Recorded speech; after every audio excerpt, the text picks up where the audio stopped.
Ah, vous allez avoir cette belle miniature avec la tête de Donald, avec la tête orange de Donald Trump. Magnifique. Bon, il a été élu, voilà, ça on en a déjà parlé, blablabla. Alors, quelles sont les conséquences de son élection? Ils nous ont résumé ça sur Automobile Propre. Il a gagné avec 300 grands électeurs, donc bon, s'il n'y a pas de souci, hein, il mérite sa victoire à 5 millions de plus niveau voix. En plus, c'est pas comme si c'était joué à 300 000 ou 400 000 voix. Là, c'est quand même beaucoup plus, hein. 5 millions, c'est énorme.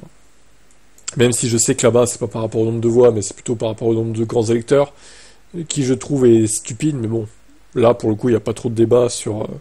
Il a aussi remporté le nombre de voix, donc voilà, ça va. Il n'y a pas de polémique à avoir là-dessus, déjà. Alors, concernant l'automobile, il est opposé aux véhicules électriques, ça on le sait. Nous sommes pourtant dans un contexte où l'électrique a la priorité d'investissement des constructeurs. Dès lors, le retour à la Maison-Blanche de son ancien pensionnaire ouvre une page d'incertitude. La question est de savoir si l'administration Trump laissera davantage de liberté aux constructeurs. En effet, il avait promis de revenir sur les obligations de l'administration de Joe Biden, donc qui avait lancé aux marques concernant l'électrification. Mais la présence de Musk parmi ses soutiens et donateurs laisse planer le doute. Va-t-il redonner la priorité aux voitures thermiques? C'est ce qu'il avait promis. C'est aussi le défi auquel font face les USA sur le sujet de l'automobile. Car enchaîner les administrations aux visions totalement polarisées sur un sujet déstabilise la transition. Cependant, Musk sera-t-il un soutien de Trump si la voiture électrique était en danger? En fait, je pense que la voiture électrique va être en danger, mais pas forcément Tesla, en fait. Il va un peu... peut-être favoriser Tesla, et peut-être un peu ralentir ses concurrents à Tesla d'une manière ou d'une autre. Je ne sais pas comment il va s'y prendre, mais à mon avis, c'est comme ça que ça va se passer, hein. Le patron de Tesla marquerait, dans ce sens, un but contre son camp, ralentissant une industrie que sa marque a dominée pendant plusieurs années. Mais Musk est proche de Trump pour ses propres intérêts. L'IA est un sujet qui lui tient à cœur. En septembre, Trump avait promis à Musk le leadership d'un comité d'efficacité gouvernementale. Le patron de Tesla qui s'est montré au rassemblement de Donald Trump pendant sa campagne... Ah oui, il y a une faute là. Pendant sa campagne. C'est bien ce que j'avais lu, hein, on est d'accord. Il avait aussi expliqué qu'il voulait user de son influence pour faire changer les règles sur la voiture autonome. C'est en cela qu'Elon Musk aura une importance sur l'industrie automobile dans son ensemble, car s'il fait pression pour défendre les voitures électriques, celles-ci pourraient ne pas en souffrir.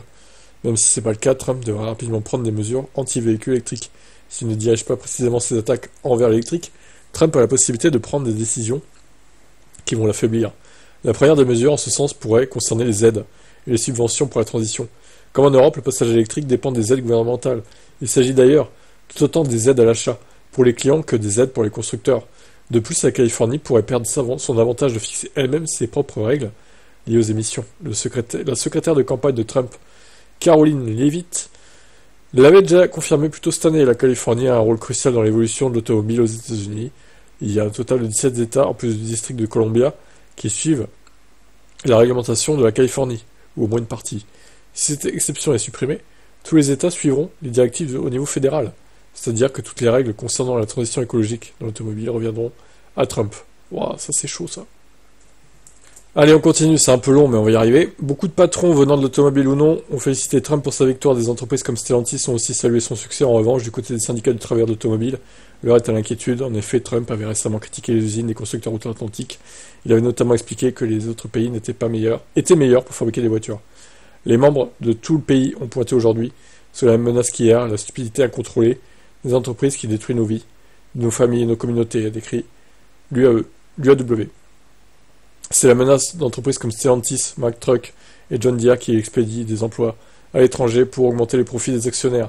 C'est la menace de voir l'Amérique des affaires dire à la classe ouvrière de s'asseoir et de se taire. Nous avons toujours dit que peu importe qui est à la Maison-Blanche, notre combat reste le même. On continue à nous battre pour réparer nos lois commerciales défaillantes, comme l'USMCA. La lutte pour de bons emplois syndicaux et le leadership des États-Unis dans l'industrie émergente des batteries se poursuit, tout comme la lutte pour une retraite sûre pour tous les citoyens de ce pays, la lutte pour un salaire décent, des soins de santé abordables et du temps pour la famille. Il est temps pour Washington DC de se lever ou de se taire. Quel que soit le parti, quel que soit le candidat, notre gouvernement sera-t-il aux côtés de la classe ouvrière? Ou continuera-t-il à obéir aux ordres de milliardaires? Trump est lui-même un milliardaire, du coup. Et Musk aussi. Telle est la question à laquelle nous sommes aujourd'hui confrontés. C'est la question à laquelle nous serons confrontés demain. La réponse nous appartient, peu importe qui est au pouvoir. C'est beau, quelle belle déclaration. J'espère juste que Musk va faire en sorte qu'il se calme un peu sur l'électrique, qui défonce pas toutes les règles qui ont été mises en place en un coup. Mais bon, je sais pas trop quoi penser. J'espère qu'il a des garanties, Musk, hein, de l'avoir... parce que pour l'avoir soutenu comme il a fait, franchement, je pense que ça lui a apporté un gros plus, et ça a favorisé sa victoire à Trump. Alors je dis pas qu'il aurait pas gagné si Musk l'avait pas soutenu, mais ça aurait été plus serré, je pense. Bon, quel est votre avis, vous?